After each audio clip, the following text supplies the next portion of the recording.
Assalamualaikum warahmatullahi taala wabarakatuh. Waalaikumsalam warahmatullahi wabarakatuh. Bismillahirrahmanirrahim. Alhamdulillahi rabbil alamin. Wassalatu wassalamu ala asyrafil anbiya'i wal mursalin wa ala alihi wa sahbihi ajma'in. Ilahi anta maqsudi wa ridwaka matlubi la ilaha illa anta wa subhanaka inni kuntu minadh dhalimin. Allahumma yassir wa la tu'assir ya karim. اللهم زدنا علما وارزقنا فهما. اللهم بارك لنا في رجب وشعبان وبلغنا رمضان ولا حول ولا قوة إلا بالله العلي العظيم. أما بعد. Ya, saya mati kepada Cik Anwar selaku pimpinan majlis tuan-tuan dan puan-puan, muslimin dan muslimat yang dirahmati oleh Allah Subhanahu wa taala. Kita semakin merasa berbahagia dengan hampirnya Ramadan lagi sebulan lebih. Sekarang ini adalah pertengahan Rejab, bukan? Di mana Syekh Abu Bakar Al-Waraqi dia kata bulan Rejab ini adalah bulan menanam, bulan Sya'ban adalah bulan menjaga dan membaca, dan bulan Ramadan adalah bulan menuai. Antara perkara-perkara yang sangat dianjurkan oleh para ulama, hasil daripada pengamalan dan juga laluan yang mereka telah rentasi dalam berkelana meraih takarruf diri kepada Allah Subhanahu wa taala, menyarankan kepada kita kebanyakanlah taubat dan istighfar pada bulan Rejab. Kerana bulan Rejab ini adalah bulan yang disebut tentang bulan ketuhanan, Syahrullah, digelar sebagai bulan Allah. Maknanya gelaran ini bukan maknanya bulan-bulan lain Allah tak kisah, tetapi menamakan bulan itu mempunyai kemuliaan yang tertentu. Ada pandangan mata hati yang beriman. Sama lah seperti kita hari Khamis, hari Jumaat dengan hari Sabtu, tak ada beza. Pukul 9, pukul 9 lah. Dan tak ada beza. Hari Jumaat dengan hari semalam tak ada beza. Beza ni sikit je lah, kerana ada solat Jumaat. Tuan-tuan, bezanya. Tapi dari sudut fizikal, pandangan, tak ada apa-apa yang berbeza. Tetapi tentang bagi orang yang beriman kepada Allah, dia yakin dengan apa yang disampaikan oleh baginda Rasulullah SAW. Dia dapat merasakan, dia tak nampak tapi dia dapat merasakan, dan dia yakin hari Jumaat ini adalah hari yang bukan kepala, dia punya hikmah dan keberkatan. Sebab itu antara lainnya disuruh kita ni membanyakkan selawat dan ingat kepada Nabi. Tetapi apakah daya diri saya dan mudah-mudahan tidak ada kepada tuan-tuan, kadang-kadang kita ni dunia lebih banyak masuk dalam hati kita, menyebabkan kadang-kadang kita terlepas daripada melakukan apa yang sepatutnya kita lakukan bila mana kita berada pada kehidupan barakah dan kemuliaan, khususnya pada hari Jumaat. Barangkali kita pun belum ada rancangan untuk ibadat kita pada hari ini, ya? Jadi dengan ada yang mengajar hadis ilmu yang macam ni, seolah-olah diberi satu peringatan dan kesedaran. Mudah-mudahan kita dapat memperbaiki, masih ada waktu dan saat, ketika, ruang dan peluang kepada kita untuk memperbaiki diri. Kerana apabila telah berlalunya perkara-perkara dan peluang permasalahan itu, hanya kekesalan kan? Sebab itu kata disebut oleh orang itu barang yang lepas tak pun orang kata tak wajar nak dikesalkan, kan? Benda dah terjadi ini menjadi satu keinsafan dan iktibar. Pada pagi ini sebagai suatu orang kata tambah nilai dan tambah usaha, tambah rasa dan apa yang berkaitan dengan ketambahan dan penambahan, kita terus bincang tentang ataupun kita terus meneliti tentang sabda Nabi SAW dalam kitab Riyadhus Shalihin. Kita masih berada pada kondisi bab membicarakan keikhlasan, iaitu hadis yang ke-6. Hadis yang ke-6, tuan-tuan. Alhamdulillah kita pada rekod dari kita dah mula pada 2013 ada 4-5 pertemuan, tapi hadis baru 6. Hadis baru 6. Yang 6 itu kita tak tahu di mana sekarang ni.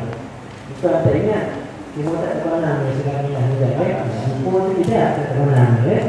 Jadi hadis yang ke-6 ini Wa'an Abi Yazid Ma'nib ibn Yazid ibn Al-Akhnas radhiyallahu anhu. Ini sahabat-sahabat Nabi juga anak buah tetapi statusnya sahabat Nabi.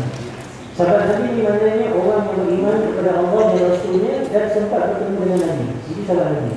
Kecil besar muda tak kira. Tapi kalau orang kafir, orang Yahudi, itu bukan sahabat Nabi. Walaupun dia berjumpa dengan Nabi, tapi dia panggilkan orang yang sezaman dengan Nabi, bukan yang sahabat. Dan ulama hadis dia semua yang adalah. Maknanya semua sahabat apabila dia meriwayatkan hadis, statusnya tentang adalah berstatus orang yang adil. Maknanya percakapannya, penyampaiannya, sumber daripadanya adalah sumber yang sahih. Kerana apa tuan-tuan? Kerana iman mereka yang Allah Subhanahu Wa Taala telah memberikan suatu penegasan radhiyallahu anhum wa radu anhu. Allah Subhanahu Wa Taala redha kepada mereka dan mereka redha kepada Allah Subhanahu Wa Taala. Makam redha ni tuan-tuan ialah makam yang paling tinggi ya. Hari ini kalau orang cakap redha tapi hati buka. Kan? Saya redha apa yang berlaku, tapi ingat tempat ada yang buka saja. Kan? Saya redha lah. Tapi sebenarnya dia mulut cakap redha hati dia tak dapat benda itu. Sebagai contoh kalau kita tengok dalam kes NHPD 3.0 kan, beritanya dah semakin tersudut dalam ruang buku surat khabar kan. Jadi tuan-tuan jadi orang kata dia tahu saya terima lah ni kata Allah. Tapi tak ada tapi itu. Kan? Kita ambil iktibar itu orang lah. Dengan diri kita pun dia bang semua juga. Jadi bukan tak nak pergi sampai pasal dia ni, tapi kita dah ada bukan tapi dia. Saya bukan tak lagi orang nak pergi lagi, tapi dia tapi itu. Sebenarnya tapi dia hanya menyebabkan tentang ada di kita ni dia bermasalah sabar, tetapi dia menunjukkan tentang status hati kita ya. Baik, apa kata dia? Wa huwa wa abuhu wa jadduhu sahibiyun. Sahabiyun maknanya bapa dia, datuk dia dan dia sendiri sahabat. Sahabat namanya. Dia berkata, kana Abi Yazid akhraja dananir yatasaddaqu biha fawada'aha inda rajulin fil masjid. Faji'tu fa'akhaztuha fa'ataituhu biha فقال والله ما إياك وأردت فخاصمته إلى رسول الله صلى الله عليه وسلم فقال لك ما نويت يا يزيد ولك ما أخذت يا معد. Kita terjadi kedua mana itu yang faham atau terjemah ya. Daripada Abu Yazid bin Ma'an bin Yazid Al-Akhnas. Sebenarnya Abu Yazid Ma'an Yazid Al-Akhnas, tiga orang ni para Nabi. Sebab itu dikata ni, mereka itu semua itu para sahabat Nabi. Katanya ayat itu Yazid telah mengeluarkan beberapa dinar mata wang, beberapa dinar sebenarnya. Kalau satu dinar hari ini lebih kurang dalam 595 lah. Kalau tak jatuh ni tetapi dia beberapa dinar. Namanya juga kayalah kayalah. Baik, yang hendak disedekahkan, nak disedekahkan, lalu diamanahkan kepada seorang lelaki di masjid untuk diberikan kepada orang yang berhak menerimanya. Maka aku pergi dan minta wang dinar itu daripada orang itu, lalu aku tunjukkan kepada ayahku. Maka beliau pun berkata, demi Allah, bukan kepada engkau yang hendak aku sedekahkan. Maka berlakulah perselisihan antara kami. Akhirnya kami adukan perkara ini kepada Rasulullah SAW. Lalu Rasulullah SAW pun bersabda, bagi engkau apa yang engkau niatkan wahai Yazid, dan bagi engkau apa yang engkau ambil wahai Mu'ad. Tuan-tuan ni berdasarkan niat kan? Tuan-tuan ya. Contohnya ada kes orang ni kata dia nak sedekah, tapi dia tak nak tahu kepada siapa dia bersedekah. Kononnya tuan-tuan ya, kononnya dalam erti usaha dia nak orang kata tangan kanan memberi, tangan kiri tak tahu. Sayur mesti tengok orang tua dia datang. Apalah puak-puak depan ni. Tapi tak apa tuan-tuan, saya akan bahagia tahu ni lah. Jadi tuan-tuan, seorang ni tuan-tuan hidupku tengah malam, dia pergi ke tengah malam, orang tak kenal dia tak kenal orang. 3-4 orang tuan-tuan dia pergi macam tu. Antaranya yang dia bagi ialah perempuan yang tak baik. Ya? Jadi bila perempuan yang tak baik ni, dia pun terperanjat. Sebab apa masa dia tiba dia kata, nah duit, saya sedekahkan kepada kamu, tak bilang. Dia pun tiba terperanjat. Perempuan kata, aku yang jahat itu, ada orang nak bagi aku sedekah. Ya Allah, insaf dia sedekah. Kenapa? Ikhlas orang dia buat.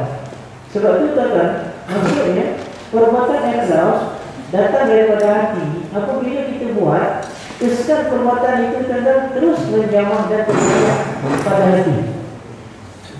Kemudian itu tuan-tuan dia bagi pada malam, pada besoknya dia orang dengar.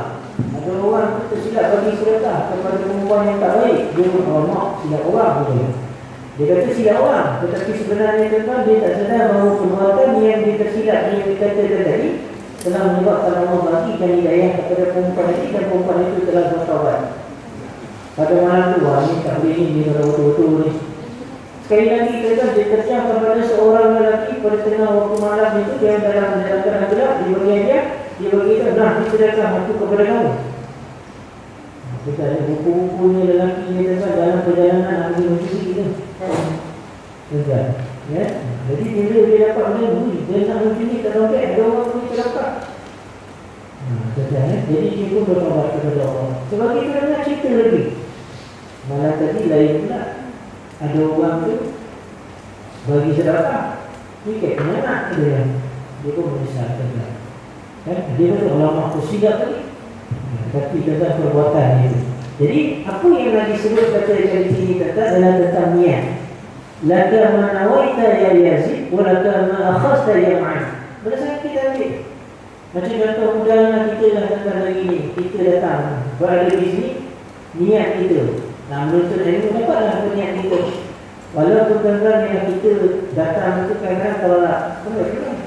Kan dalam bulan-bulan tengok kan, kita tengok yang ada yang 60 tahun umur ni belajar kat masjid tengok menyandar dari bawah-bawah dipilih macam itu, dipilih depan memang padat tu. Tapi dia sebelah pintu wah sana balik kita ni. Kalau pada tu tak. Tetapi tuan-tuan walaupun begitu Allah rahmatkan dia, Allah ampunkan dia. Sebab dia berdasarkan hadis, yakin dia pegang dengan hadis lebih baik daripada orang yang mana-mana dia duduk dia ya, dan mana-mana dia berduduk. Ada satu zaman tabi'in tuan-tuan. Dia ni tuan-tuan bersedekah dengan orang yang fakir miskin ni tuan-tuan pada waktu mana makanan.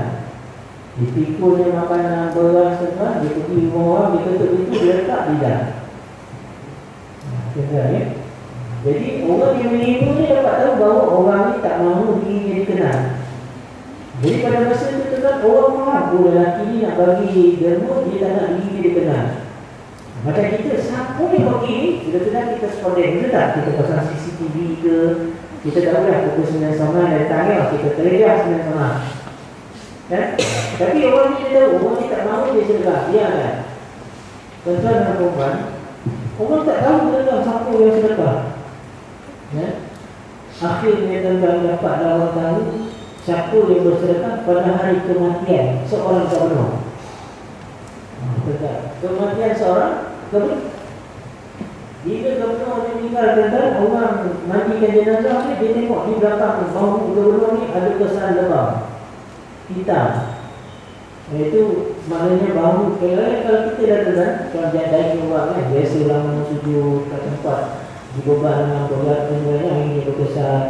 Kita punya pukulan di kaki pun ni, kalau kita duduk selalu bersedia, duduk istirahat sekarang berkesan.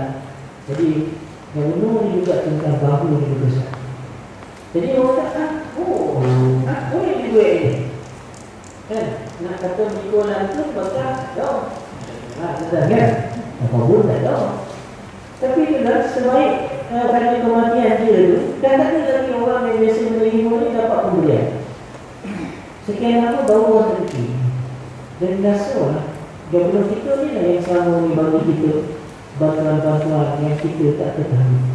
Hebat tuan-tuan kan? Mereka untuk menjalankan amanah menjaga hati mereka. Baik, hadis yang ketujuh tuan-tuan, hadis yang ketujuh sedikit panjang tuan-tuan, sedikit panjang. Dia kata wa Nabi Ishaq Sa'id bin Abi Waqqas, Malik bin Uhayb bin Abdul Manaf bin Zuhra bin Kilab bin Hurrah bin Murrah bin Ka'ab bin Lu'ay al-Qurashi al-Zahari radhiyallahu anhu ahli al-ashrati al-mubad al-mashhud lahum bil jannah radhiyallahu anhu. Masyaallah. Maksudnya apa tuan? Abi Ishaq ni tentang sahabat Nabi yang telah disaksikan sebagai dia itu ahli al-syurga.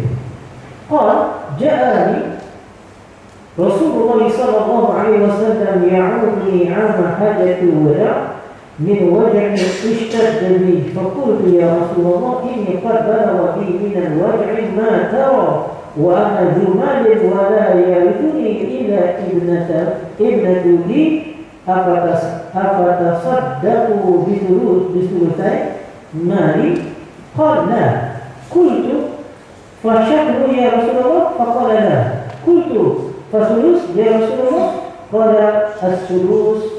الثلث والثلث كثير أو كبير إنك أن تذروا ورثتك أغنياء خير من أن تذرهم عالة يتكففون الناس وإنك لن تنفق نفقة تبتغي بها وجه الله إلا أجرت عليها حتى ما تجعل في امرأتك.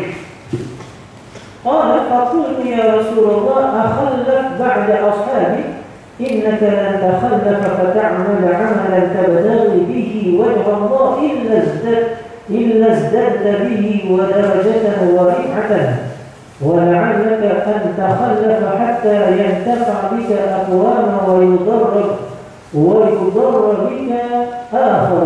اللهم عبد لأصحابي هجرتهم ولا تردهم على أعقابهم. لكن البائس سعد بن خولة يرثي له رسول الله صلى الله عليه وسلم an mata bi Makkah muttafaqun alaih. Sebenarnya hadis ini berkaitan dengan pertama pembagian kita harta ternyata kita sedekah. Tapi di sini kita menengokkan daripada aspek niat dan juga faktor keikhlasan niat. Daripada Abu Ishaq Sa'ad bin Abi Waqqas, Malik bin Uhayb bin Abdul Manaf bin Zuhra bin Kilab bin Murrah bin Ka'ab Lu'ay al-Qurashi al-Zahri, salah seorang yang dijanjikan oleh sebagai ahli syurga, katanya Rasulullah SAW datang menziarahi aku pada tahun Haji Wada'. Haji Wada' menetapkan pada tahun yang ke-9 9 Hijrah. Semasa aku menderita sakit tenat, aku bertanya kepada Rasulullah, wahai Rasulullah, penyakit aku ini bertambah tenat sedangkan aku mempunyai harta tetapi tidak mempunyai waris kecuali seorang anak perempuan. Jadi adakah boleh aku sedekahkan 2/3 daripada harta itu? Jawab baginda tidak. Aku bertanya lagi, kalau 1/2 wahai Rasulullah? Jawab baginda sallallahu alaihi wasallam tidak. Aku bertanya lagi, kalau 1/3? Jawab baginda 1/3. Ini kata. Kalau 1/3 yang lima, 1/3. Nabi kita macam tu. Tapi Nabi belas, itu pun banyak sebenarnya kita. Itu pun banyak. Sesungguhnya jika engkau, Nabi bagi klasifikasi tentang sesungguhnya jika engkau tinggalkan waris-waris engkau menjadi orang kaya, adalah lebih baik daripada engkau tinggalkan mereka menjadi orang musafir yang terpaksa meminta-minta daripada orang lain. Sesungguhnya engkau tidak membelanjakan sesuatu yang engkau niatkan itu demi untuk mengharapkan keredaan Allah, melainkan engkau pasti diberi pahala daripada perbelanjaan yang kau keluarkan, sehingga aku yang kau jadikan untuk menyarai istrimu. Aku bertanya lagi, wahai Rasulullah, adakah aku terasing daripada sahabat-sahabatku di sini kerana tidak berhijrah? Jawab baginda, engkau tidak tertinggal. Buatlah kebaikan yang engkau niatkan, kerana Allah pasti menambah darjat kemuliaan engkau. Mudah-mudahan ketinggalan engkau tidak ikut berhijrah, orang ramai akan dapat manfaat daripadamu sekalipun ada orang yang merasa rugi. Kemudian Nabi berdoa, ya Allah, teruskanlah hijrah sahabatku dan janganlah jadikan mereka berpatah balik. Akan tetapi yang kecewa ialah Sa'ad bin Khawlah yang selalu dikasihi oleh Rasulullah kerana beliau meninggal di Mekah. Jadi tuan-tuan dan puan yang dirahmati oleh Allah SWT tentang ini berkaitan dengan niat hijrah. Tapi cerita dia tuan-tuan semasa diriwayatkan oleh Sa'ad ini tuan-tuan bahawa Sa'ad bin Abi Waqqas ni tuan-tuan bahawa dia ni masa gering Nabi ziarah. Jadi kebanyakan apa tuan-tuan? Tapi dalam hal itu dapat kita tahu dia ada seorang yang waris. Isteri dia seorang apa? Anak dia seorang. Jadi dia nak bagi harta tuan-tuan, maksudnya apa tuan-tuan? Dia tu bagaimana Islam meletakkan hasrat dan perbuatan kita, yang ni diperintahkan, yang ni diperintahkan, macam mana nak buat? Kan? Diletakkan satu bentuk keseimbangan. Keseimbangan yang bersifat wasatiyah itu bukanlah maknanya sama rata dan sama bahagi, tidak. Tetapi melihat kepada kebijaksanaan. Contohnya tadi Sa'ad kata, ya Rasulullah, aku nak bagikan sedekah kepada orang ramai 2/3 aku nak sedekahkan. Dia anak perempuan tu 1/3. Tak dibagi dia nanti. Tak dibagi. Jadi tuan-tuan, sempena pesta persekutuan adat sekarang sedang berlangsung kan di Seri Menanti.